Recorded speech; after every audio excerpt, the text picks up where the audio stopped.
friends, and welcome to my second video for the year. In today's video, we're going to be delving into some tune playing. In particular, a lovely little jig in D major called The Frost Is All Over. Now, quick caveat before we jump in. There are at least two jigs called The Frost Is All Over, both of which have the same lyrics. So there are multiple melodies that people sing this particular set of words to. I'm going to teach you one of the common melodies today. If you really want to learn the other one, if you reach the end of this video and you just really want to learn the other tune, drop a comment below the video and I will make a video for that tune as well as soon as I can. But for now, this is Frost Is All Over. Let's call it version 1. There's really no other way to really distinguish the two other than saying, is it the one that goes or the one that goes because they both have the same name. So anyway, as you may have picked up, this tune, this instrumental tune that I'm teaching you today, also comes with words. So it really is a song at its heart. At least the A section is a song. The B section is traditionally not. The words are not set to the B section. The words are traditionally only set to the A section. So you've already heard me play it on the octave mando. I'll sing a little bit of it so you just get the feel of the feel for the melody and just to hear the words because they're kind of neat, kind of quirky, quaint, silly words. So we have the parates are dug and the frost is all over. Kitty, lie over close to the wall for you to be drunk and for me to be sober. Kitty, lie over close to the wall. What'll I do if the kettle boils over? What'll I do? Only fill it again. What'll I do if the cow eats the clover? What'll I do? Only set it again. And then the B section does not have words. Typically, it would either be played or lilted. It's a bit high in that key. Maybe I would lilt it an octave lower.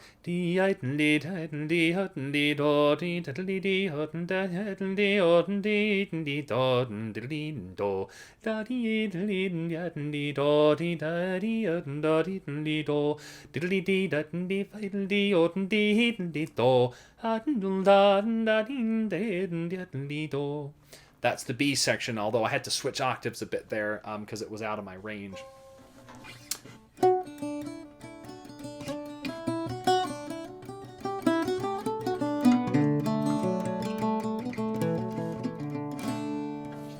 That's how it will sound on the instruments. So let's jump into the tune. Let's try to learn it by ear. I think that would be best. Because a couple of you have expressed interest in having me address, how to translate. A couple of you have said, I'm able to hum this tune.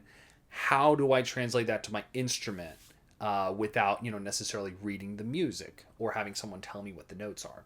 So it's going from inner melody to note names. So with that in mind, let's tackle the first phrase. So here's how it goes.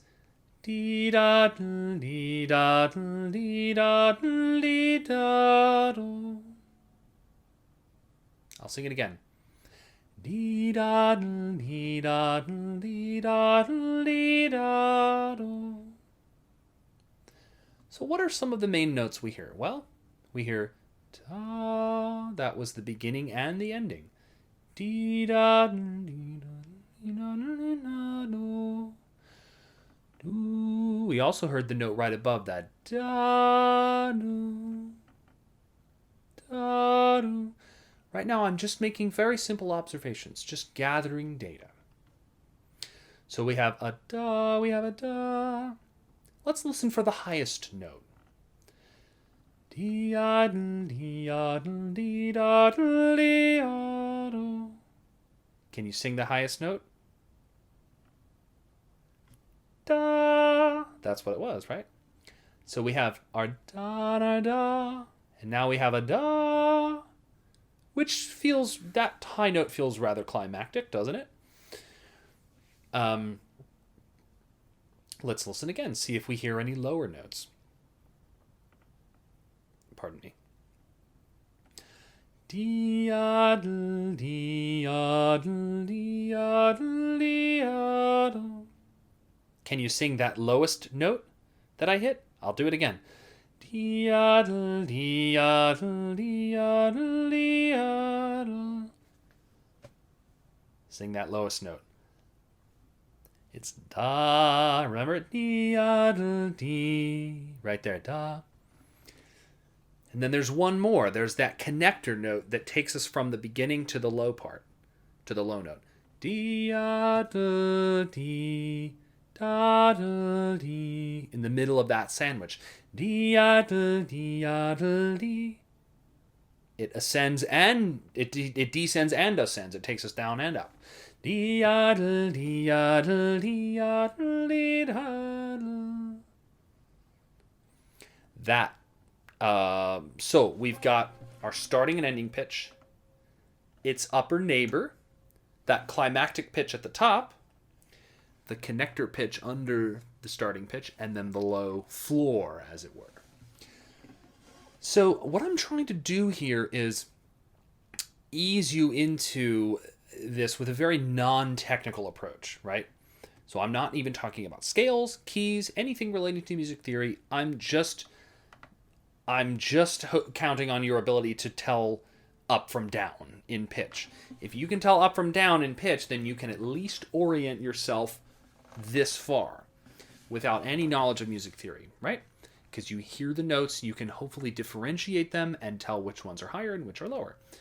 So we have da, da, da. That's those two. And then we have the da, and then we have the da, da. Now let's try to sing those from lowest to highest. Da, da, da, da, da, da, da, da, da, da. So the first step to learning something by ear is to be able to hear the collection of notes being played on an instrument or whatever it may be, and sing back that collection of notes, hopefully from lowest to highest. That may not be the order they were played in the tune, right?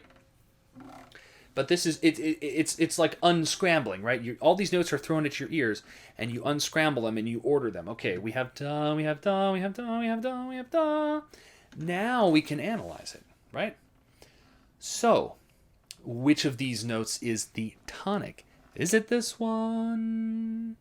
Does this sound like the resting place of the tune? Let's listen. Did it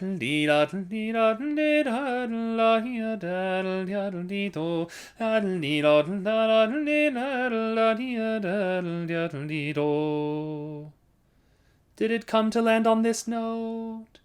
No, it didn't. It came to rest on this note. So always carry it, when you're testing things out, carry it to the very end of the section. Don't stop halfway, because halfway might have a false ending. It might end here, but the true end will always end here. The true end of the tune will give you the tonic in Irish music.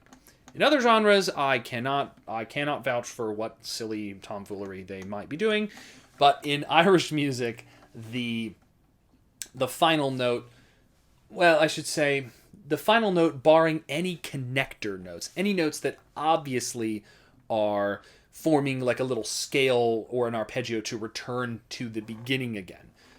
But the final note that falls like on a main downbeat is going to be the tonic. So that was this note.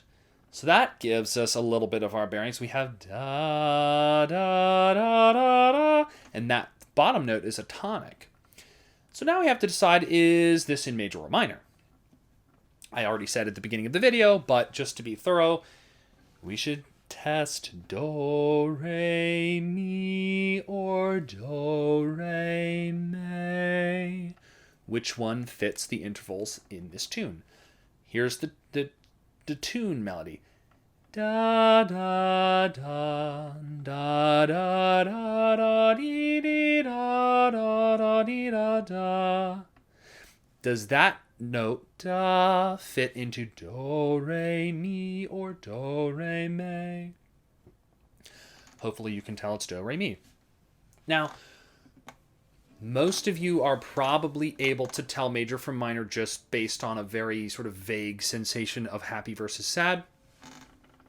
That's great, but with certain pieces and certain tunes, that can trick you. That you can, if you go with that, you might be wrong, because sometimes a major key piece might be just really emotional, and you'd be surprised. It might sound sad enough to be minor, but it is in fact in a major tonality, and vice versa.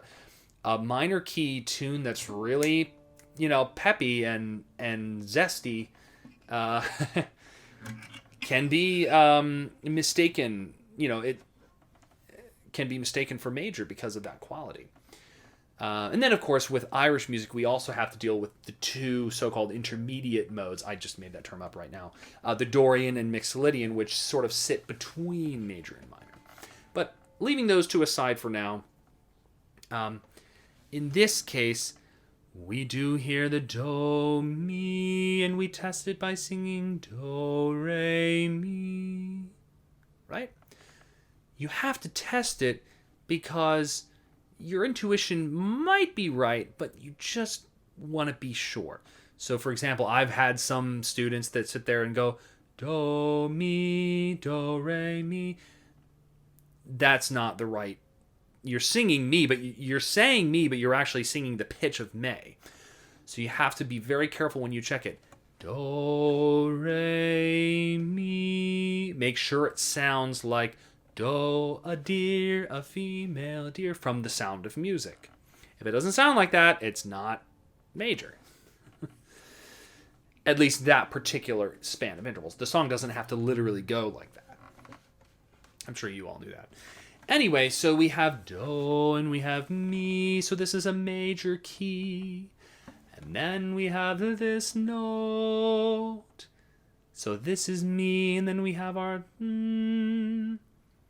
Let's sing a scale up from mi until we reach and see how far we've traversed. Here's the mi, here's the mystery note. Mi, fa, sol. Does that match the mystery note? Mi, fa, sol. Yes. Okay. You need to do this on your own. Don't let me do this. You need to do this. Okay?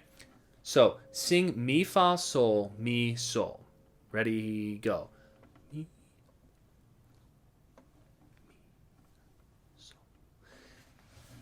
Can you tell that the when you sing the steps that the outer notes match the interval that we were working on? Mi, sol, mi, fa, sol, mi, sol. This seems silly, doesn't it? It seems so elementary. But this technique is going to enable you to, first of all, get even more fast and more certain and more expert at these little baby intervals. And it'll give you a better chance at detecting large intervals. Ya da da da da da da da da da da. That's a ninth, right? The ability to sing scales correctly is going to be instrumental, pun intended, to being able to correctly identify intervals of all sizes. So we have do, mi, and sol. So far we're going in a skipping pattern. That forms a tonic chord. 1, 3, 5, or do, mi, sol. Classic collection of notes. All-time classic, right? Almost never have a tune that doesn't feature those in some way or another. And many tunes feature them quite prominently. So, do, mi, sol.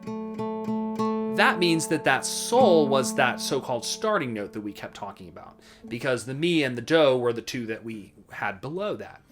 So that's sol, da, da, da, da, da, da, da. That's our starting note. Sol, sol, mi, do.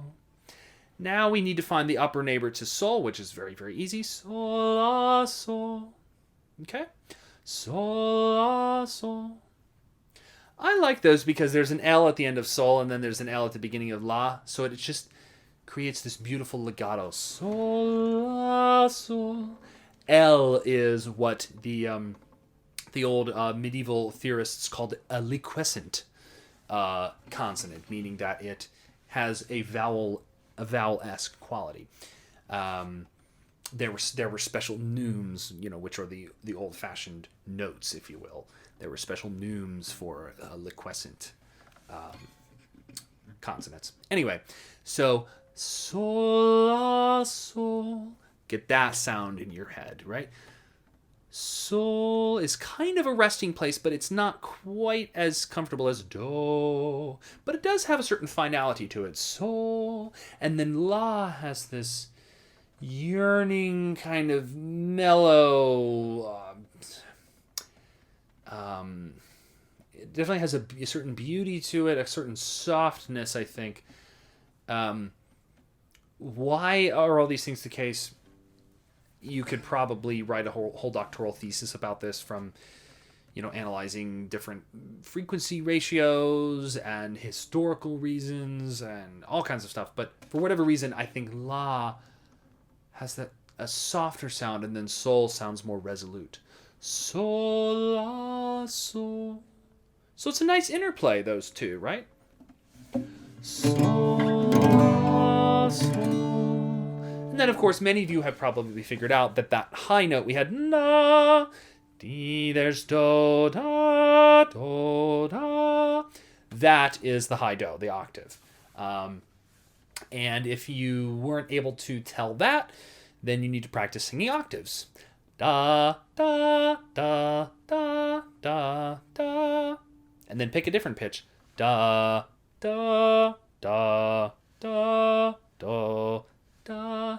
And if you're messing it up, do, re, mi, fa, sol, la, ti, do. Do, re, mi, fa, sol, la, ti, do. Do, do, Start by singing the scale, and then start to leave notes out until you can hear the beginning and the end without the middle. That's all this is. It's just practicing hearing the relationship between various assorted sounds, and then leaving out the connecting pieces that helped you get there. So we have our little zoo, our little menagerie of notes. We have do, re. Oh, sorry, we didn't actually have a re. We had do, mi, sol, la, do. So let's take a look at the melody. Da da da dee da da dee da da da da da. With our little grouping of notes, we should be able to assign solfege to that. So let's try it with me. Sol, sol, mi, do, do, mi, sol, sol, do, do, la, sol. Might have been a little tricky if you haven't caught on to the melody yet. Listen to the melody one more time. So there's a couple double notes. Listen for those.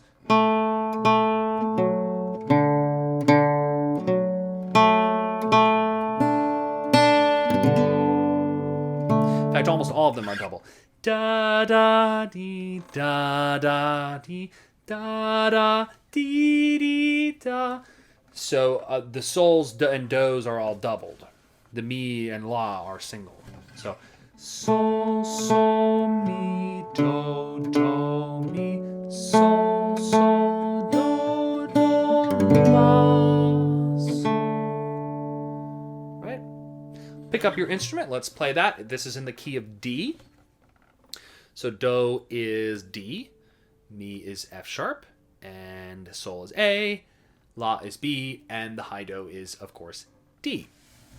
So again, it's sol, sol, mi, do, mi, sol, sol, do, la, sol. So starting on an A, we'll do it quite slowly. 1 and 2, and sol, sol, mi, do, do, mi, sol, sol, do, do, la, sol.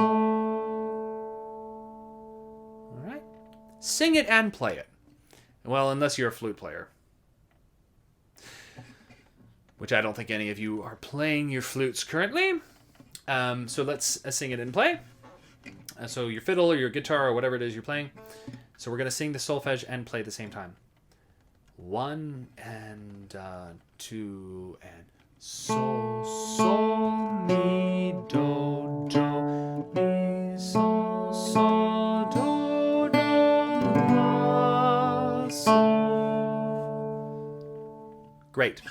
Now you may be wondering, why are we taking this long to learn literally 2 measures?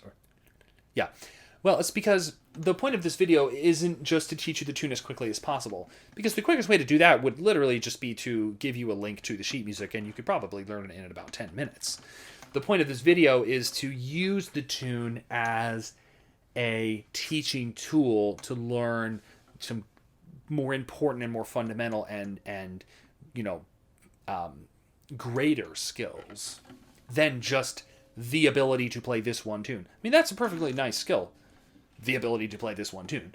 But a more helpful and useful skill is the ability to take any melody in a major or minor key and understand it, sort of inhabit that melody, and be able to freely go from note to note in your head and know exactly where you are within the collection of notes that melody, lives within.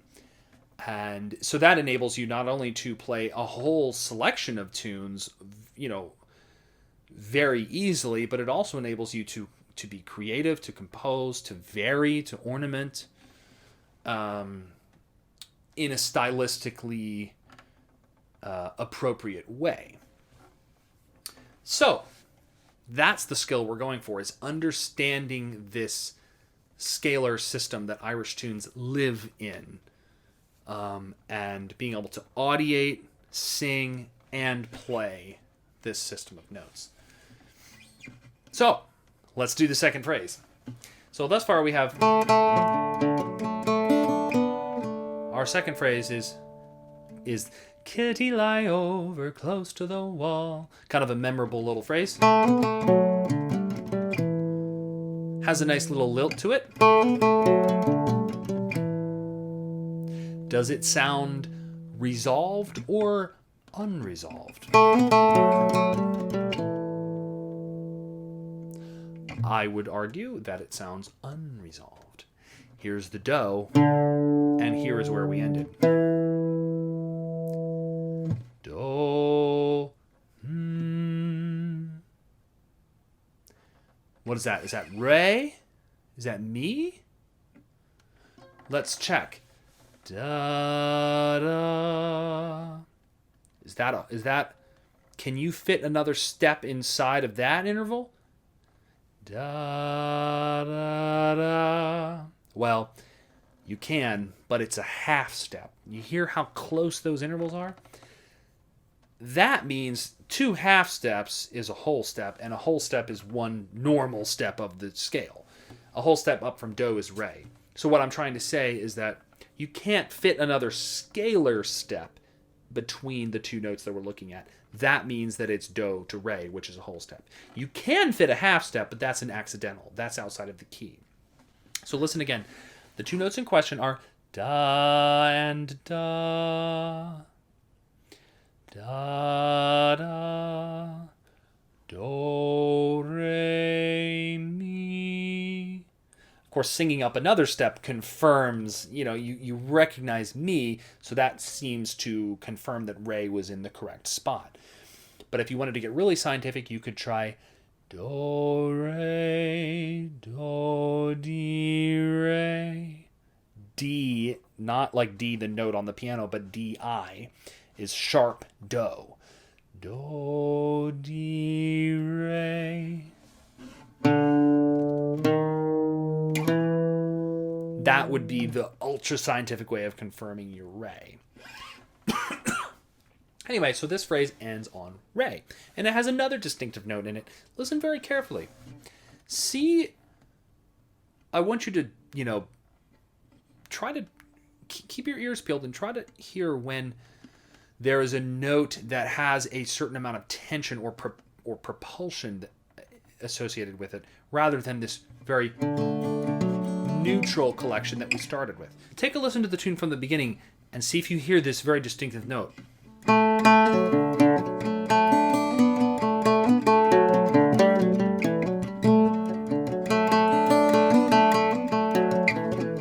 Here it comes again.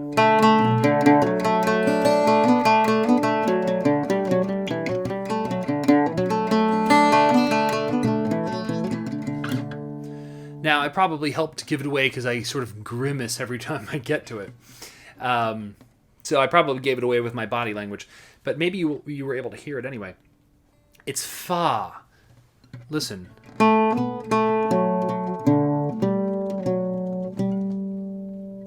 Right there. That note. It's a half step above mi. Notice on the octave mandolin, the two frets are exactly adjacent. They're not apart by two. They're directly adjacent. That's a half step. So hear that tension? And when I say tension, I don't mean like unbearable agony or anything. I just mean that it's not floating around quite as carefreely. Carefreely? Is that a word? I don't know. Anyway, as nonchalantly. It has a little bit more motion, a little bit more intensity. Right? It's the half step that's native to the scale. Well, there's another half step, which is 7/8. But that doesn't feature in this tune. The other one is 4/3. So, neutral propulsion. It propels us towards this seemingly inevitable conclusion of the phrase. It's like a plot device in a story or something. It's like that's the thing that happens that makes the phrase memorable. I mean, sure, the going up and down is great. Yeah, okay, whatever. But it's really the fourth, that the tension of the fourth and the third, that propels us into this half cadence. I say half cadence because this is not the tonic chord. This is an away from home chord. This is an unresolved chord. So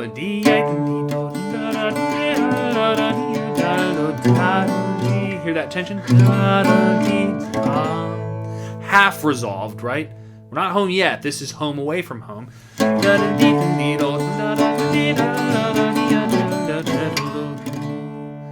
The second phrase will not feature that fa because it actually needs to resolve back to home. Okay? So, back to the phrase we're looking at.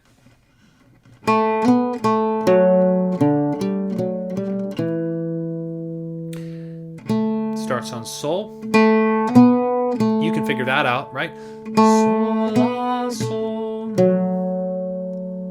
Hear that note? That's a sweet note. That's a place of rest. That's a sort of a mellow note. Whenever you hear something that has a sort of a sweetness or a mellowness, it's probably a third or a sixth. So here's the sound of a third. Right? Do, mi. And an inverted third is, of course, a sixth. For example, if you take D and F sharp, take the D, put it on top, F sharp to D is a sixth. The principle of inverting, you use the number 9. So 3 inverts to 6 because 3 plus 6 is 9. Sevenths invert to seconds. Octaves revert to unisons, or like the same note. ninths revert to zeroths, which is basically like the note below the note, if you want to get technical with it.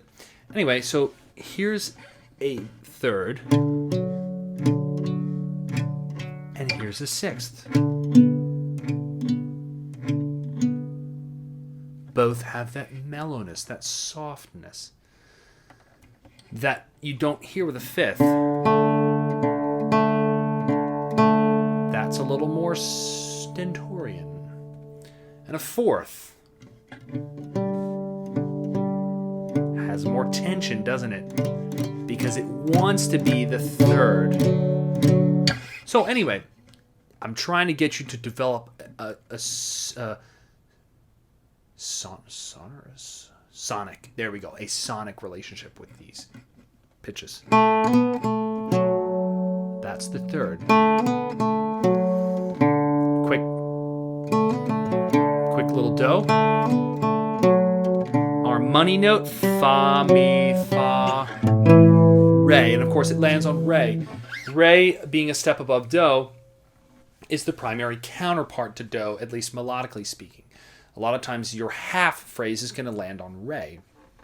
And re is going to be associated with unresolvedness, because it's very close to do, and yet it is not do. So that's going to be the melody at the end of a lot of your half phrases, and that's usually associated with a 5 chord. So a 5 chord is sol, ti, re. Re is part of that chord. It's also melodically right above do. So, sol, la, sol, mi, do, fa, mi, fa, re. Now we have the second half of the phrase. Starts the same as the first half.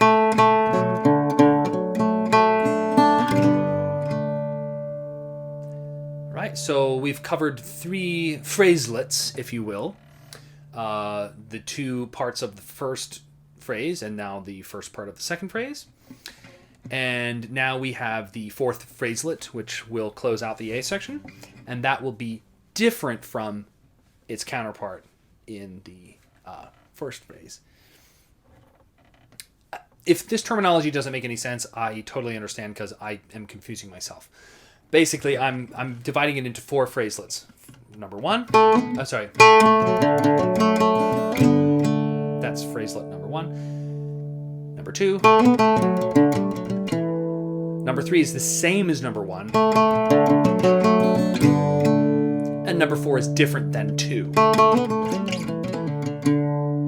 Right. So I was calling each pair a phrase and each individual a phraselet. And the entire thing would be called a section. So that phraselet number 4 is...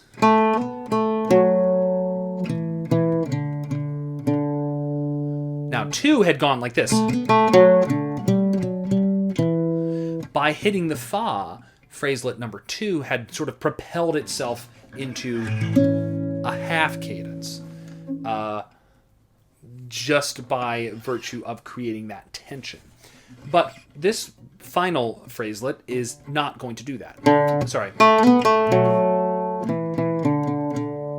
It falls via mi, re, do, via the 3 blind mice motif, mi, re, do, with a little bit of kind of a fun rhythm, a little bit of a syncopated rhythm.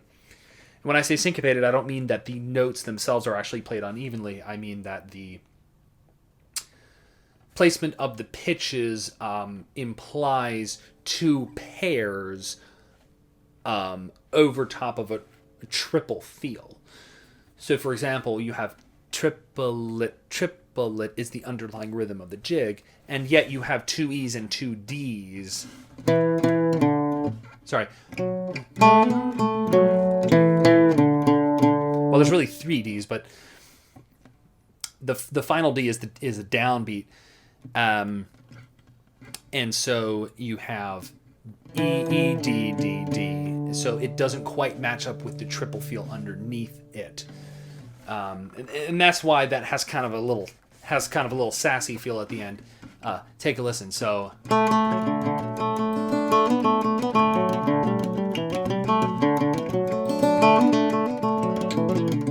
then because on that penultimate downbeat, you have the E, or the re, I should say. Instead of going dun dun dun dun dun dun dun, instead of having just a simple do on that downbeat, it's dun dun dun dun dun dun dun dun. You hear how the re fell on the downbeat and then it resolved to do? That's what I mean by the syncopation. Instead of da dee da dun dun, instead of grouping it strictly in triples, that re is sort of allowed to linger past the downbeat and sort of steal away that first partial of the triplet from the do. It's just a great little Irishism, if you will. And I'm sure that no one has ever bothered to analyze that to the degree that I just did. Well, maybe somebody has, but I'm sure most people think that is completely silly and unnecessary. But I think it helps to enhance the appreciation and enjoyment of the tune. So, all four phraselets we have. Sol, sol, mi, do, do, mi, sol, sol, do, do, la, sol, sol, la, sol, do, mi, do, fa, mi, fa, re, sol, sol, do, sol, sol, do, do, la, sol, sol, la, sol, mi, re, re, do, do, do. Remember to get that distinctive ending. Re, re, do, do, do. Re, re, do, do, do. Re, re, do, do, do. Okay? I may have messed up a couple of the solfege syllables. Let's pick up our instruments and try to play all of that. We'll take it at a slowish tempo. Bum, bum, bum, bum, bum, bum, bum, bum. Okay. So, again, we're in the key of D. Just to review real quick. So we have Do, Re is E, F sharp is Mi, Fa is G, A is Sol. I'm saying this in such a weird way. B is La, and the top Do is D. So we start on an A. A, F, D, D, F, A, D, D, D. Sol, La, Sol, Mi. Here comes the Fa.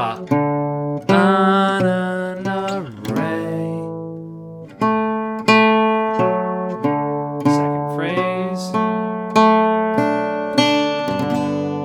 Now last phrase, we linger on Mi, and then our special ending. Re, re, do, do, do. Let's play that fourth phrase again. So that fourth phraselet, I should say.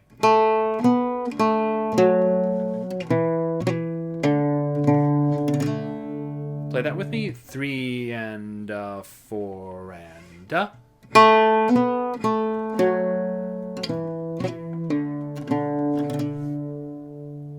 Let's try it a bit faster now.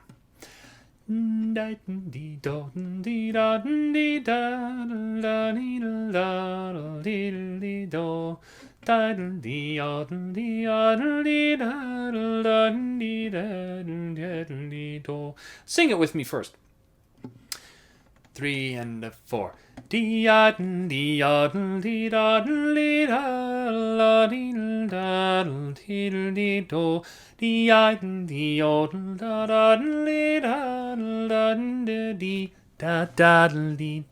Re, re, do, do, do. Okay, now we'll play it. 3 and 4.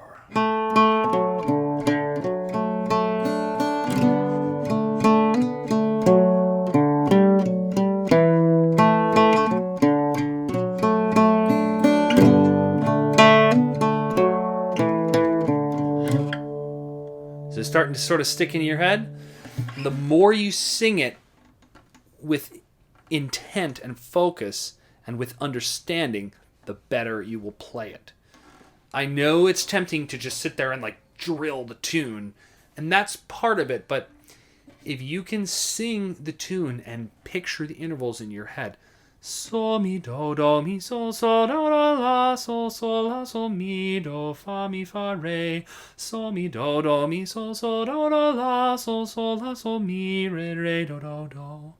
Like I'm closing my eyes and I'm literally just looking at like do, re, mi, fa, sol, and I'm just basically reading the notes off of the inside of my eyelids, as it were. Just mentally speaking. So it's just all about having a really good mental understanding of that scale and a great mental understanding of what those notes sound like. Now I will teach you the B section, maybe a bit more. We won't go into as much depth with all the theory behind every single, possible note. But this is up in the second octave.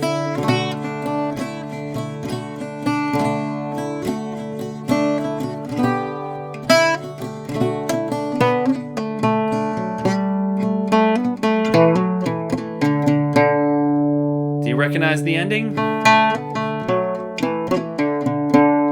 So our fourth phraselet of the B section will be identical to that of the A. It's the sol, sol, la, sol, mi, re, re, do, do, do.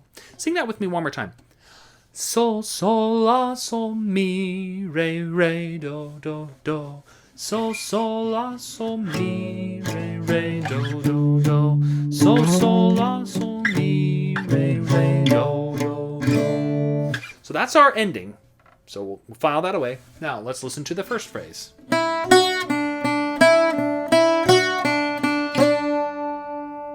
Pretty simple, right? We're up in the second octave. But let's sing it down here so we don't strain our voices. This is do, this is re, this is mi. So we have re, mi, do, do, re, mi, do, do, do. And that's just a simple matter of knowing do, re, mi, right? Dee, dee, dee. A very common little phrase, or a very sort of normal phrase. Now listen to phrase 2. You'll hear a little bit more spice, a little more zest in phrase 2. Do you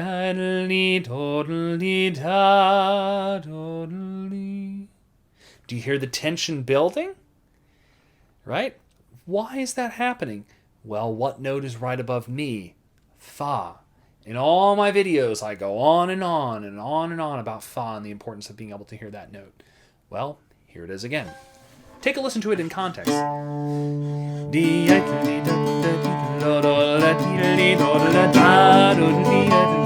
See how distinctive it is?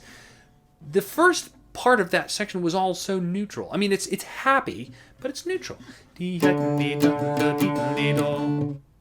accompaniment is just one note. I'm literally just playing a D. There's no motion. There's no harmonic motion. There's no half-step tension that needs to be resolved. It's just a pentatonic collection. It's just like if you go walk outside and slap a wind chime. It goes, right? And all those notes can mix together with no tension. But as soon as you introduce the fourth of the scale, now there's a half step. Now things have to move. Things have to go. As Gandalf says, things have now been set in motion that cannot now be undone. Right? So when you hear the fourth, things have been set into motion. So,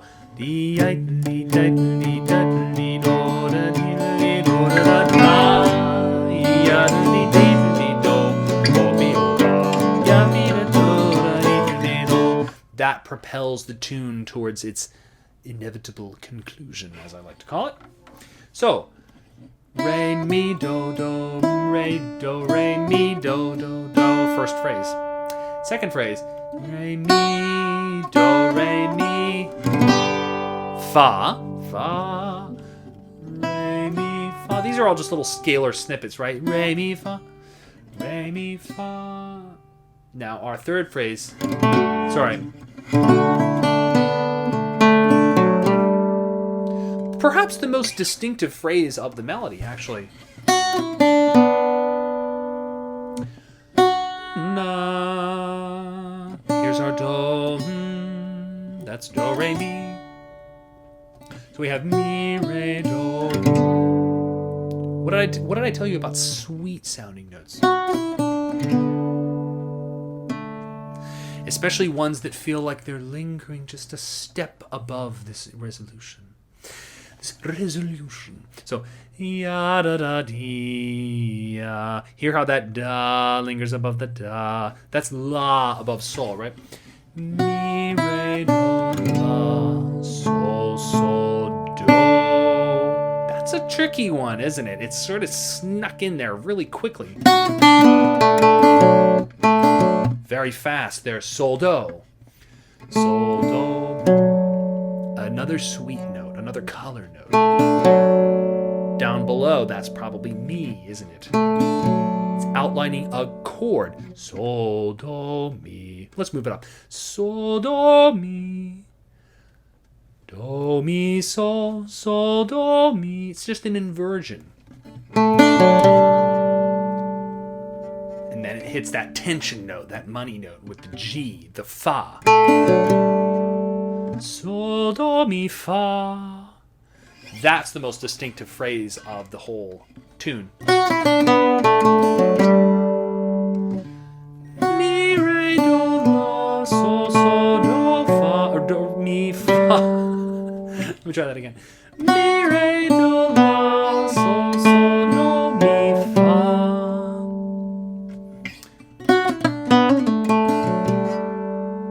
Tension.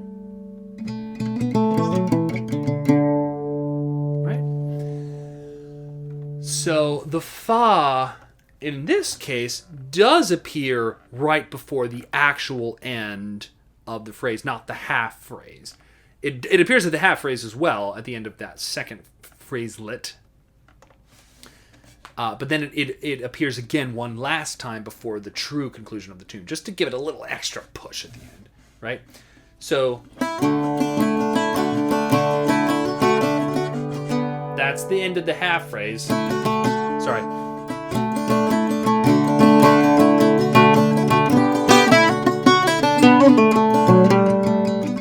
And then there it is again, propelling us towards the end.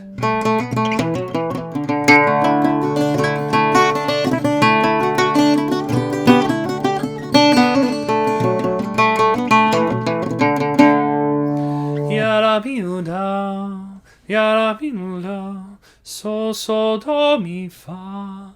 Sing that with me. Sol, sol, do, mi, fa. Kind of sounds like a little bit of like a pop tune or like a ballad or something, you know? Do, dee, do, do. Do, da, da. You know, some sort of, I don't know, power ballad or something. Anyway, and then there's a tiny little variation that folks do when they repeat the B section. At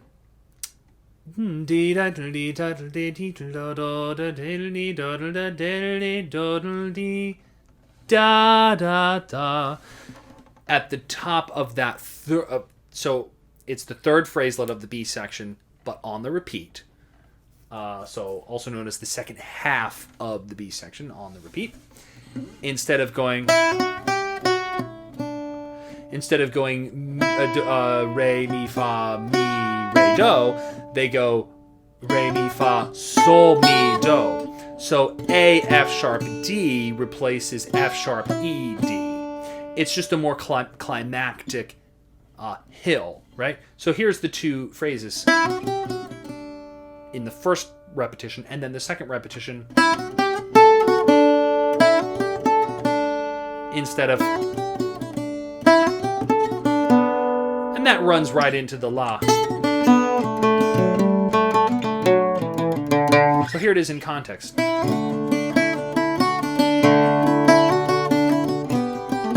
First time, repeat. Here it comes. You hear that?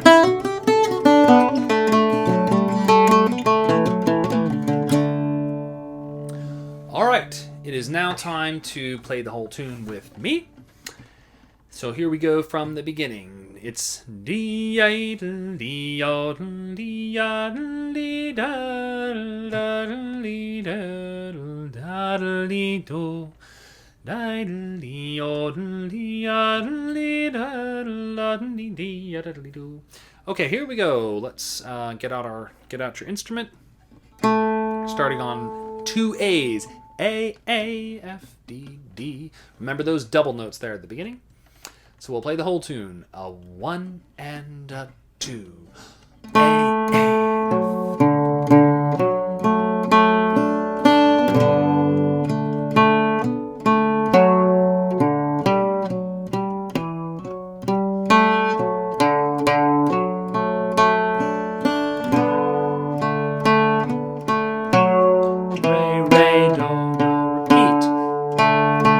Section again.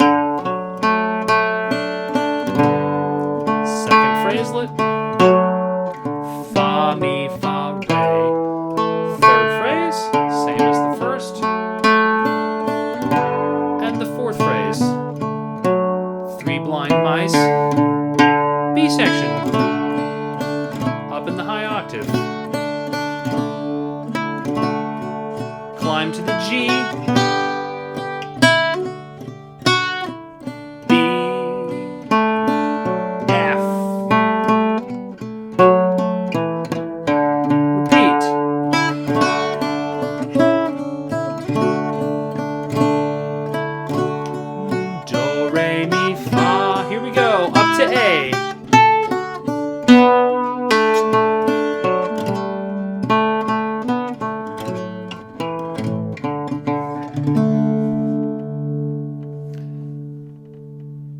What a fun tune. Just a really, really joyful, cheery little D major jig.